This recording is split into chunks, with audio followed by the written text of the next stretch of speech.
अस्सलाम वालेकुम। शाहजेब साहब लाहौर से भगवानपुर वाले साइड से शायद गार्डन वाली साइड से मेरे पास तशरीफ लाए हैं। इनके भाई हैं हमाद भाई ये कहाँ से? कोयटा से। हमाद भाई कोयटा से हैं। बड़े अच्छा वहाँ पे फार्मिंग कर रहे हैं। उन्होंने अपना मुस्तकिल फर्स्ट बाइंग किया है मेरे साथ, उन्होंने अपना तारुफ करवाया। तो ये यवान का, इधर आओ बच्चे, यवान का जर्मन इनक्यूबेटर है QC पास के साथ, डोनट ह्यूमिडिफायर के साथ, वायरिंग भी हुई है, सारी एक्सेसरीज के साथ है।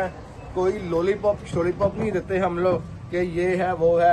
ये पैकिंग है, भाई को दिखाया है, वीडियो बना के दिया है। इंशाअल्लाह उनके पास पहुंचने के बाद भी कोई मसला हो तो हम उससे वो क्या कहते हैं, हमारा टीम मेंबर तैयब है, उसके बाद मिस कलसूम है, उनके पास वो जोंग वाला नंबर होता है, आप उनसे भी रब्ता कर सकते हैं। हम आज भाई वो आपको गाइडलाइन दिया करेंगी। तो फ्री होगी, पहले 1 महीना फ्री होगी, दिन और रात हो जितना मर्जी सकता उन्होंने तरह देंगे।